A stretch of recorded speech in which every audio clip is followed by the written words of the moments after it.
اللہ الرحمن الرحیم۔ Bano T V کے تمام سننے والوں کو السلام علیکم۔ ویڈیو شروع کرنے سے پہلے دوستو آپ لوگوں سے گزارش ہے کہ میرا چینل اگر آپ نے سبسکرائب نہیں کیا تو اسے سبسکرائب کر لیں تاکہ ہر آنے والی اپڈیٹ آپ کو ملتی رہے۔ آج میں آپ کو کسی کی زندگی پر بیتی ایک کہانی سناؤں گی۔ بشیر خان لاہور کا رہائشی تھا۔ اس کے 2 بڑے بھائی تھے۔ تینوں کی شادیاں ہو چکی تھی اور تینوں کے پاس اولاد جیسی نعمت بھی تھی۔ بشیر خان کے 2 ہی چھوٹے بیٹے تھے، باقی سب کی اولاد بڑی تھی۔ بشیر خان اور اس کے دونوں بھائی ڈرائیوری کرتے تھے۔ بشیر خان تو لاہور میں ہی گاڑی چلاتا تھا اور بشیر کی 43 نمبر گاڑی سارے لاہور کا چکر لگاتی تھی، جبکہ اس کے بڑے بھائی لاہور سے پشاور تک جاتے تھے۔ خان ٹرانسپورٹ میں ان کے باپ شہروز کا نام کافی مشہور تھا۔ اس نام کی وجہ سے انہیں معقول تنخواہ پر رکھ لیا گیا تھا۔ اسی وجہ سے تینوں بھائیوں میں اتفاق تھا، سب پیار محبت سے رہتے اور زندگی بہت محبت سے گزر رہی تھی، اور شاید آگے بھی خوبصورت گزرتی اگر بشیر کے ساتھ ایک برہنہ واقعہ پیش نہ آتا۔ بشیر خان کی ڈیوٹی رات 11 بجے ختم ہو جاتی۔ وہ اپنی گاڑی اڈے پر دوسرے بندے کو دے کر سارا پیسہ جمع کر کے گھر آ جاتا۔ اس کے بڑے بھائی کا بیٹا حافظ تھا۔ وہ رات 12 بجے تک ٹی وی پر تلاوت سنتا تھا۔ بشیر خان جب بھی رات کو گھر آتا تو بھتیجے کے کمرے سے تلاوت کی آوازیں آ رہی ہوتی اور بے اختیار اس کے قدم اپنے بھتیجے کے کمرے کی طرف چل پڑتے۔ وہاں کافی دیر بیٹھ کر تلاوت سنتا تو روح کو سکون پہنچتا۔ اسی طرح اس کے دن بھر تھکاوٹ اتر جاتی اور پھر وہ سونے کے لیے چلا جاتا۔ منگل کا منحوس دن تھا جب رات کو بشیر نے اپنی ڈیوٹی پوری کی اور گاڑی اڈے پر کھڑی کرنے کے بعد اپنی موٹر سائیکل نکالی اور گھر کی طرف روانہ ہوا۔ 7 اپ اسٹارٹ سے سیدھا شیرپور پل کی طرف مڑ گیا۔ اس کے آگے بڑی آبادی کے قریب ان کا بڑا سا گھر تھا۔ اس کے راستے سے گزرنے کے لیے اسے روزانہ قبرستان سے گزرنا پڑتا تھا۔ قبرستان سے چند قدم دور اس کی موٹر سائیکل نے چلنے سے جواب دے دیا۔ موٹر سائیکل کا پلگ شارٹ ہو گیا اور وہاں دور تک کوئی میکینک بھی نہیں تھا۔ واپس جاتا تو بہت دیر ہو جاتی۔ گھر کا فاصلہ تھوڑا سا تھا، سو بشیر نے پیدل چلنے کا سوچا اور موٹر سائیکل کو کھینچتا دھکیلتا قبرستان سے گزرنے لگا۔ وہ یہاں سے پہلے بھی گزرتا رہتا تھا مگر اسے کبھی خوف محسوس نہیں ہوا۔ آج نہ جانے کیا بات تھی کہ قبرستان میں قدم رکھتے ہی ایک پراسرار سی لہر اس کی ریڑھ کی ہڈی میں سرایت کر گئی۔ وہ خوفزدہ ہو کر چاروں طرف دیکھتا ہوا آگے بڑھنے لگا۔ بشیر خان نے خود کو سنبھالا اور کافی حد تک کامیاب بھی ہو گیا، مگر کوئی تو پراسرار چیز ضرور تھی جو ماحول کو گواہ بنا رہی تھی۔ ابھی وہ قبرستان کے وسط میں ہی تھا کہ ایک عجیب سی آواز سنائی دی۔ وہ کسی عورت کی آواز تھی۔ پکی ٹائلوں سے بنی قبرستان کے پیچھے سے وہ آواز آ رہی تھی۔ بشیر خان کا تجسس جاگ اٹھا اور آنکھوں میں خوف آ گیا۔ وہ آہستہ آہستہ قبر کے قریب گیا۔ عورت کی آواز اب واضح ہو چکی تھی، لیکن کافی کوشش کے بعد بھی بشیر خان عورت کی آواز لفظ کا مطلب نہیں سمجھ پا رہا تھا۔ وہ آگے بڑھا۔ روح افزا منظر اس کی آنکھوں کے سامنے تھا۔ ایک نوزائیدہ بچے کے کفن میں لپٹی لاش اور کھلی قبر۔ سب سے عجیب بات کہ لاش میں ایک عورت بالکل برہنہ ننگی تھی۔ اس نے اپنے بال پوری طرح سے کھولے ہوئے تھے اور بچے کا کفن اتار کر کچھ کر رہی تھی۔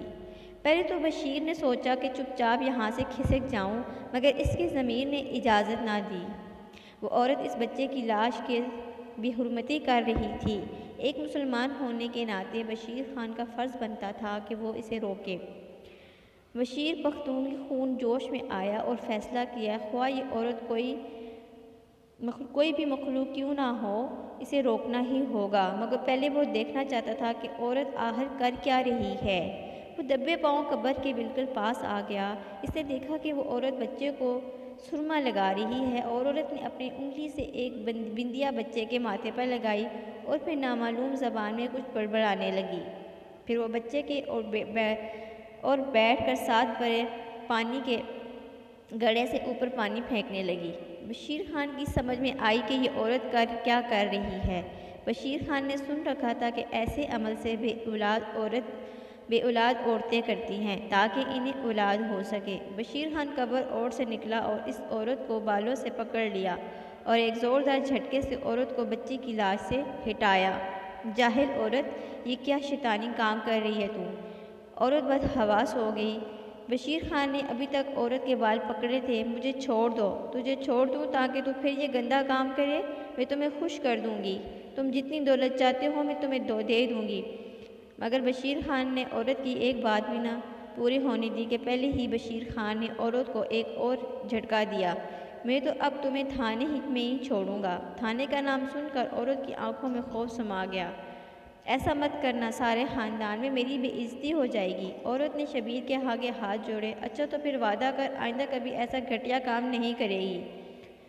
کپڑے پہن اور چل میرے ساتھ، میں تجھے گھر چھوڑ آؤں۔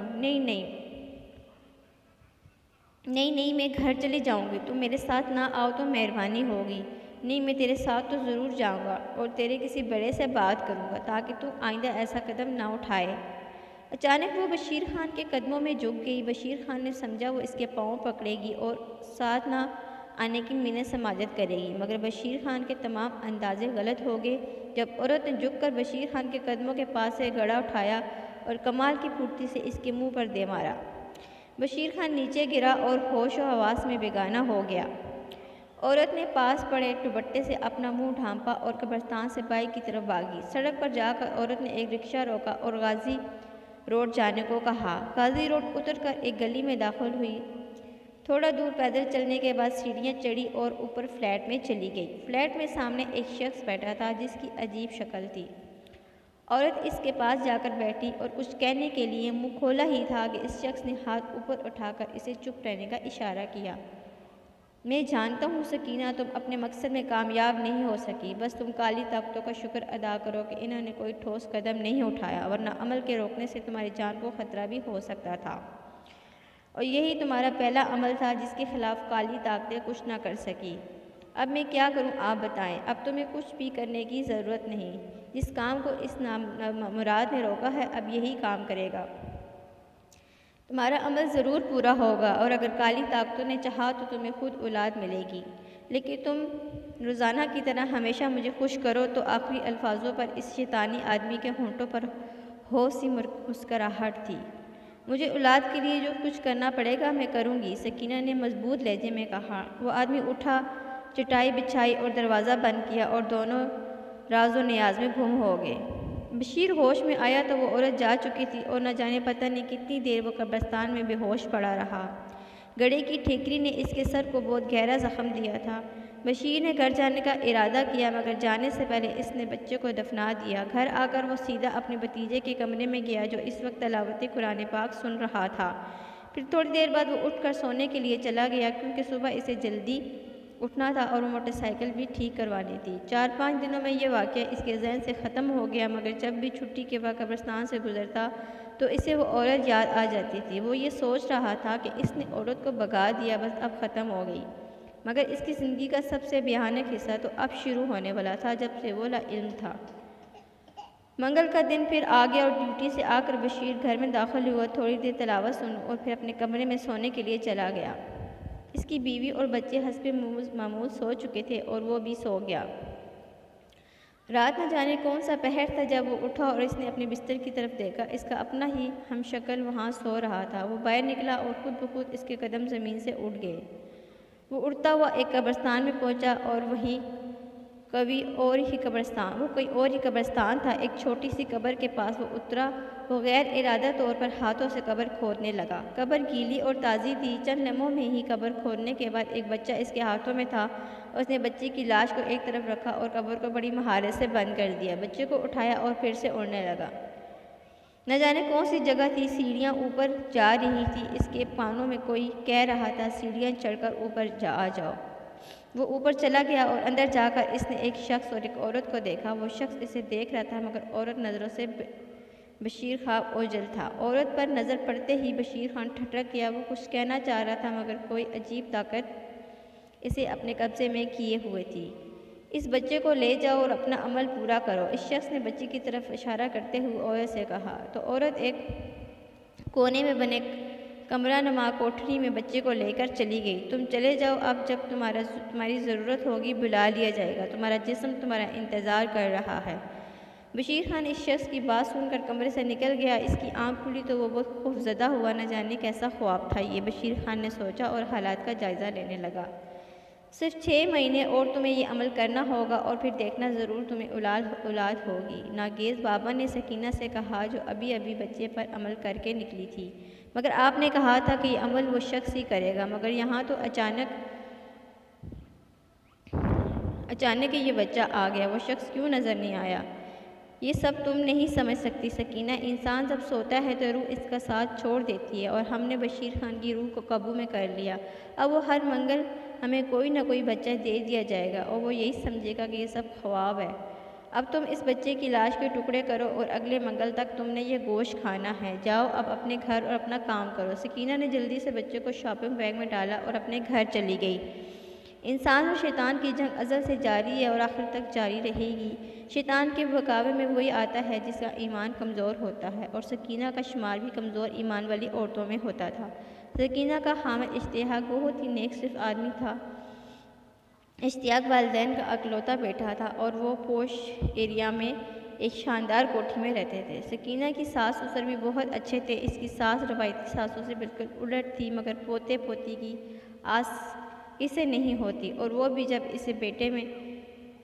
اس کا بیٹا بھی اکلوتا تھا۔ ساس کبھی کبھی کہہ دیتی تھی کہ تم ہمیں کب پوتا پوتی دو گی؟ ڈاکٹرز کی رپورٹ کے مطابق میاں بیوی دونوں میں کوئی نقص نہ تھا۔ اس کہانی کی اگلی قسط آپ نیکسٹ ایپیسوڈ میں سنیے گا۔